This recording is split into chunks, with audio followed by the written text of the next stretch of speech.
कोकण आणि घाटाच्या सीमेवर वर्षानुवर्षे मजबूतीने पाय ठेवून उभा असलेला आणि एकाच वेळी या दोन्ही प्रदेशावर करडी नजर ठेवून असलेला स्वराज्याचा महत्त्वाचा रखवालदार म्हणजेच वासोटा, अर्थात व्याघ्रगड.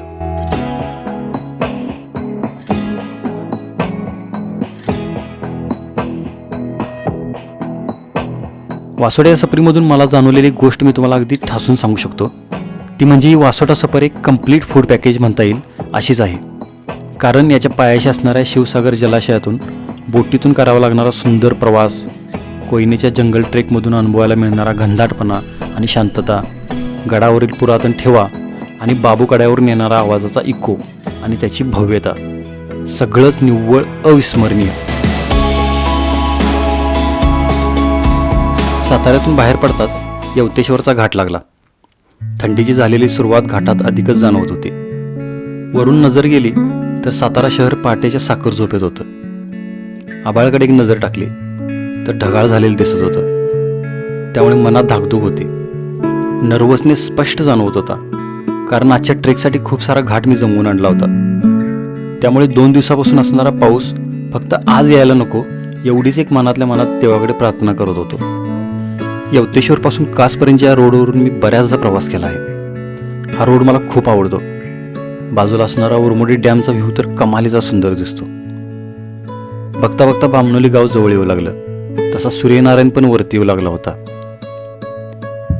बामणोली गाव आणि शिवसागर जलाशय दिसू लागलं. या दोन्हींवर ढग उतरलेले दिसत होते. कापूस पिंजून अंतरावा असा हा नजारा दिसत होता.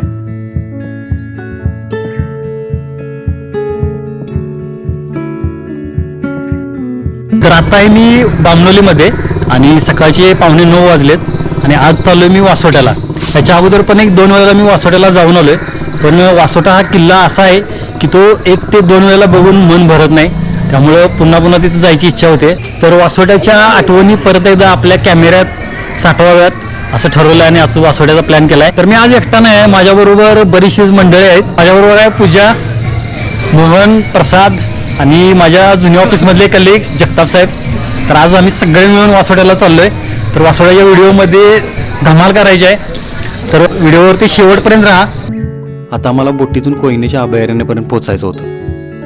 भैरवनाथ बोट क्लब यांच्याकडून इथलं बोटिंगचं मॅनेजमेंट बघितलं जातं. वासोट्याच्या बरोबरच इथून तुम्हाला त्रिवेणी संगम, तापोळा आणि दत्त मंदिर असंही पर्यटन तुम्हाला करून देतात. त्याचा हा दर फलक. वासोट्याला 12 प्रवाशांसाठी 3700 रुपये असा दर निश्चित केला आहे. पण 14पर्यंत सुद्धा प्रवासी एका वेळी नेतात. तुम्ही जर ग्रुपने येणार असाल आणि तुमची संख्या 12पेक्षा कमी असेल तर इथं तुमच्यासारखेच बरेचसेच ग्रुप आलेले असतात. तर अशा वेळी जॉईंटली तुम्ही हा प्रवास करा, म्हणजे तुमचा खर्च कमी होऊन जाईल. आम्ही पण असाच एका ग्रुपबरोबर जुगाड करून प्रवास सुरू केला. बरोबर मोकळ्या पाणी बॉटल घेतल्या होत्या. त्या या शिवसागर जलाशयातून भरून घेतल्या. स्वच्छ निळेशार आणि थंडगार पाणी. प्रवास सुरू झाला तसा सर्वांच्या चेहऱ्यावर उत्सुकता आणि उत्साह स्पष्ट दिसत होता. वातावरण पण खूपच बदललं होतं. म्हणजे सकाळी जे ढगाळ जाणवत होतं ते आकाशात मोकळं निळेशार दिसू लागलं होतं. सोबतच कोवळी सूर्यकिरणं उबदारपणा घेऊन आली होती. शांत निळाशार असा शिवसागरचा जलाशय छेदत आमची बोट वासोट्याच्या दिशेने धावत होती. मध्येच एक होडी भेटली. यातल्या या दोघांना पण फॉरेस्ट ऑफिसपर्यंत यायचं होतं. मग आमच्या बोटमनने त्यांना लिफ्ट दिली. त्यांनी त्यांची होडी आमच्या बोटला बांधली आणि बोटीत येऊन बसले.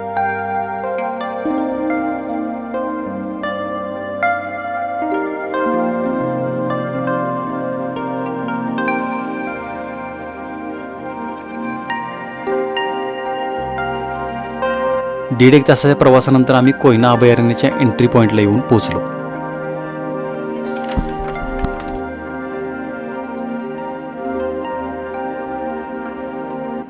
इथं आल्यावर वन खात्याचा चेकपोस्ट आहे. इथे एक डिक्लेरेशन फॉर्म भरून घेतला जातो आणि प्रत्येकी 100 रुपयेप्रमाणे एंट्री फी आकारली जाते. तसेच गाईडचे 250 रुपये व बोट एंट्री म्हणून 150 रुपये आकारले जातात. सर्वात महत्त्वाचं म्हणजे इथं तुमच्याकडचे प्लॅस्टिक सामानाचे मोजमाप करून डिपॉझिट म्हणून 500 रुपये ठेवून घेतात. परत येताना हे सर्व सामान दाखवल्यावरच हे 500 रुपये परत दिले जातात. तर हा एक स्तुत्य असा उपक्रम वन खात्याकडून राबवला जात आहे. हे सर्व सोपस्कार आटपून आमचा ट्रेक सुरू झाला.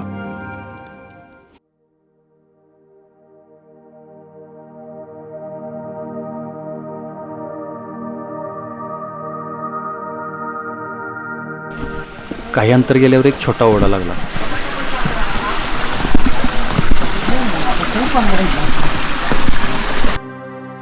थोडा अंतर पुढे गेलो तर हे मोठं ओढ्याचं पात्र लागलं. पाणी असं काही नव्हतं त्यात. पात्राच्या एका बाजूला हे पुरातन मंदिर आहे. मारुती आणि गणेशाची मूर्ती इथं दिसली. दगडधोंडे एकमेकावर रचून चारी बाजूंनी कठाडा केला आहे. मूर्तीच्या समोर 10 फुटाचा मोकळा भाग दिसतो. हा एक विश्रांतीचा स्पॉट आहे. या परिसरात एक विलक्षण शांतता आणि थंडावा जाणवतो.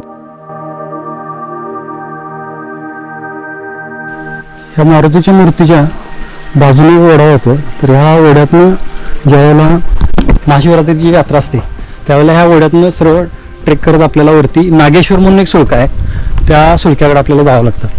इथं थोडा वेळ थांबून आम्ही पुन्हा चालायला सुरुवात केली. दाट वनराईतून जाणारा हा ट्रेकिंगचा मार्ग वनखात्याने काही ठिकाणी असा पायऱ्यांचा बनवलेला आहे. वाटेतले असे बरेच डेरेदार वृक्ष लक्ष वेधून घेत होते. गेल्या 2 दिवसांपूर्वी सातारा भागात जोराचा वारा होऊन ढगफुटीसारखा पाऊस झाला होता. त्यामुळे हे असे वृक्ष कोलमडून पडलेले दिसत होते.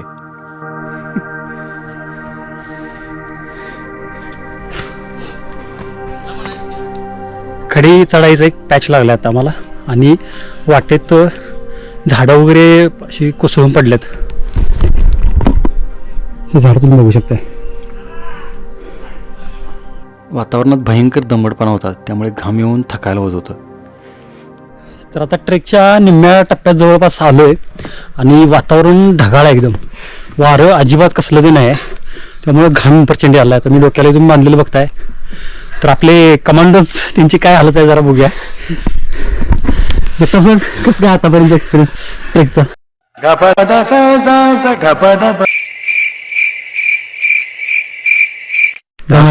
आता दमायला लागले. घाम जास्त लागले. इथे एवढा त्रास नसतो, पण वातावरण खराब असल्यामुळे थोडंसं वातावरणाचा परिणाम आहे. बाकी ट्रेक करण्यामध्ये काय अडचण नाही? अजिबात नाही, अगदी छान. मोहनराव काय काय एकदम मस्त. बर. आणि आतापर्यंत निम्म्यापर्यंत आलोय तरी थोडा त्रास होतोय. इथं पुढे जाणार व्यवस्थित. करणार का? कम्प्लीट करणार? कम्प्लीट होणार. आम्हाला खंडावून न्यायला लागायचे. नाही हो का? तसं काय नाही. तुझं काय? बस बस आम्ही जाऊन येतो वरनं. प्रसाद काय पण काय कम्प्लीट करत नाही एवढा. नाही, असं म्हणून चालणार नाही. ट्रेक आज 100% करायचा, त्यात काही नो एक्सक्यूज. आता थोड्या फ्लॅट भागात येऊन आम्ही पोचलो होतो. तर झाडं मध्ये असं कोलमडून पडले. मग अशी जे मी तुम्हाला दाखवलं असं.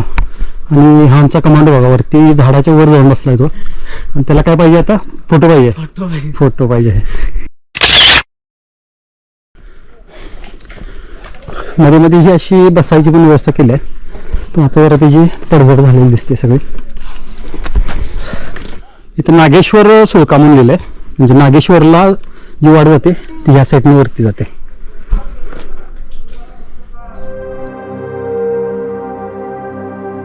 आता आम्ही जंगल भाग संपवून वरती पोचणार होतो.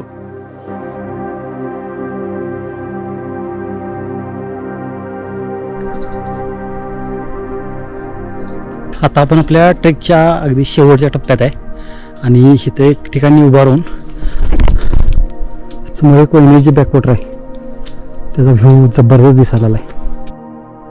इथं उभं राहून शिवसागर जलाशय आणि कोयना अभयारण्यावर नजर मारली तर आपण किती दूरवरून या ठिकाणी आलोय याची जाणीव झाली. काही वेळ इथं विसावलो आणि चालायला लागलो. गडावर पोचण्यासाठीच्या शेवटच्या टप्प्यातला हा पायरी मार्ग आहे. आता हा एकदम शेवटचा पायरी टप्पा आहे. हा पार केला की आपण गडावरती पोचणार. तर आता आपण गडावरती येऊन पोचलोय आणि शेवटचा जो पायरीचा टप्पा आपण पार केला तो पार करून वरती आल्यानंतर या बाजूला अशी तटबंदी दिसते. ह्या तटबंदी थोडी पडझड झालेली आहे आणि ह्या समोर दर्शनी भागात तुम्ही बघताय दोन्ही बाजूला 2 बुरुज आहेत. ह्या बाजूचा जरा सुस्थितीत दिसतोय, ह्या बाजूच्या बुरुजाची एक साईडनं पडझड झालेली आपल्याला दिसते.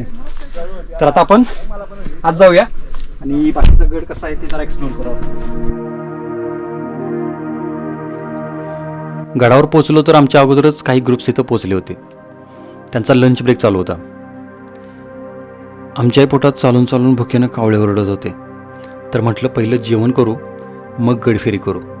मग काय, बरोबर आणलेलं फळं, चपाती भाजी, दिवाळी फराळ यावर सगळेजण अक्षरशः तुटून पडले.